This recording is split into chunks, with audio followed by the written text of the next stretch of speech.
Hey guys, it's Janine. It's day 2 of the Raise a Reader Challenge, and I can't wait to share with you how to read more in little to no extra time. But my system wasn't working today, so I have to hold my phone and show you guys the slides. Make sure you comment on where you're from, and also maybe some little tidbit that you liked in the last day's challenge. Okay. So raise your hand if you've ever thought, I don't have time to read with my child because of blank, and fill in that blank. What have you guys put off reading for? I don't have time to read my child because I'm so tired. I've done that before. And I think I don't have time to read my child because I have work to do. I've done that too. So what have you guys done? Everyone's so busy. I homeschool 6 kids. I work from home. My kids are in chess club. I nurse still, and I have to vacuum, right? So if I didn't use these scheduling tools that I'm going to be showing you today, I wouldn't have been able to read to my kids more or motivate them to read more on their own. So let's hack our schedules so that we can look for times where we have more time to read. So we can make more time to read. So we're going to look at times that we are multitasking. And these are just examples of what I did. So your multitasking times are going to look a little different. Okay, these are just examples. Hi, Amanda. Hi, Ashley. So first, we have meal times. This is an amazing time to read. I mean, just think about it. They are stuffing their faces, so they're relatively quiet, right? And maybe they're strapped in, so you can read a lot of different text than maybe they're used to. This is a great time for like reading older material to them. Especially if you have older children who have commitments in the afternoon and homework, breakfast is going to be a great time to read magazines, news articles, or even a novel that they might not pick up on their own and read themselves. This has worked wonders for us. We like to read during lunchtime, and when I shut the book, there are usually a lot of disappointed voices asking for more. Do you guys read at meal times? Okay, here's the next one. It's the bathroom. If you don't have any reading materials in there, if you're shy about getting reading materials in there, you definitely want to get some. Magazines are great because after a little bit, you can throw them out. And also, if you have a busy child, you can read to them while they're in the shower or getting ready for the day. So if you have like a toddler who is really busy and it's hard to get them to sit and read, then the bath time or shower time is a great time to read. Okay, in the car, although younger children can't really read to themselves, you can introduce new books to them this way so that they are familiar with them before you read the actual story to them. A lot of times my toddler will not want me to read the story because he wants to flip through it by himself first and look at through all the pages. And so that's a strategy that you could use as well, is give them the new book in the car first and then read it to them later.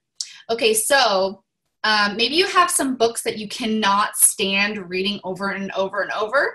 This would be a great place to put those books, right? And maybe your kid has those memorized so that they're reading the pictures and stuff like that. Also, books on CD and audio are great for the car. My younger ones, I have storybooks that come with a CD. So I play the CD in the car, and then at home, we read the book, and the kids are really excited because they already know some of the characters, and they really enjoy the pictures in the story, even more because I heard the CD. So that's another place you can read. At the gym, or even with the babysitter as well. Always ask people to read a story before your children play, or just give them a book to ask the children if they would like to read. And don't assume that, those people have the same priority as you do when it comes to reading. So here we go. This is a big one. Everybody wanted to know how to get more reading in when they're watching TV. And this is a must. I know that TV is honestly a good tool when you really, really need it. I mean, there are days when I just need the kids to watch a show. I need them to calm down and just sit for a minute and let me get dinner done or whatever. So TV is definitely a tool that I use. Obviously, you don't want to have them watching more TV than they are reading, but if you do have to put on a show, you can turn on the closed captioning. A lot of times the DVDs, they won't have closed captioning available, but you can go into the menu settings and sometimes you can turn on the closed captioning there in the menu, okay? So the older kids are going to, it's going to catch their eye there because they can read, and so they're gonna, they can't help but read the text that kind of goes across the screen. So for the older kids, it's great. And for the younger kids, honestly, it's more of just realizing that there's words, that there's letters that are going on the screen when people talk. And so it kind of gives them that one-on-one connection. Hi, honey. One-on-one, that connection between words and letters and speech, okay? So don't substitute watching TV for reading children's stories, because children's stories actually have more advanced words than most TV shows, because a lot of the words in the children's books are going to be more advanced words than what you usually speak. And that is the language of children's shows and movies. They're pretty simple language, and so you don't want to replace children's stories with TV. Not to mention that TV stimulates the mind for the child, and reading causes the child to use a lot of their creative thinking skills and create those stimulations that TV does for themselves. Okay, so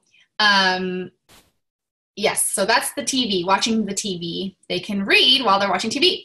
Okay, places with internet. So this is really key for me because I work a lot online and I do a lot of like planning for my home online and on my computer. So you can go to a place that has internet and a story time like the library. The library is a great place to go get work done, and your kids can go explore the books. I would definitely try to get them to look at the books first before they do anything else. Like, I know they have computers and toys and stuff like that, but try to make them read first, and then they can go do those other things. Okay, and make sure you comment below what kinds of things do you guys think you can get done at the library or at places with internet that have story time. What can you guys get done while your children are browsing the books or enjoying story time? Okay, so the next one is with help. Do you have someone that you could recruit to read to your child while you're busy? You could pay a young child, like a elementary student or a high school student, to come and read with your child while you get housework done. Sorry if it's wiggly. You could have grandma and grandpa come for story time once a week while you do laundry. You could even Skype or FaceTime your grandparents or people that you love and have them read a story to your kids. And that's what we do with my kids. My mom and dad, they FaceTime my kids and they read them a story like once a week. And it's been so good, not only for the relationship, but for the kids getting that extra story time in. All right, so next is my plan. I wanted to read 20 minutes each day, and that was my goal. So that is the total of 140 minutes a week, and I fit those minutes in easily to what I'm already doing, so I really didn't have to take any extra time to read to them. I think the only extra time I had was the 25 minutes at nap time. So as you can see, you can really fit in a ton more reading into what you are already doing by multitasking. So is there any times like that I didn't mention that you think would be a great time for you to fit extra minutes in, give me a comment below, okay? If you guys like these ideas, give me lots of love. Okay, so, oops, I skipped something. Okay, so obviously these are suggestions, and you can definitely add more time in there for more reading and get even more minutes done. But if you're like me and you start something and you're really gung-ho about it at first, and then it starts to fizzle and lose steam, comment same if you're like this, okay? Comment same if you're like really great about starting something, and then when it comes to just sticking it out and making it like a habit, you kind of have trouble, okay? I needed a community that I could share my reading journey with to keep it a top priority and make it exciting and fun for myself. So I started my own book club. Yay! It's called the RRR Book Club. It stands for Raising Raving Readers. And the RRR is just short, okay, for that. And here's what one of my members said about the club, because she absolutely loved it. She said, my kids love the book club so much that every day they run to the mailbox looking for that package.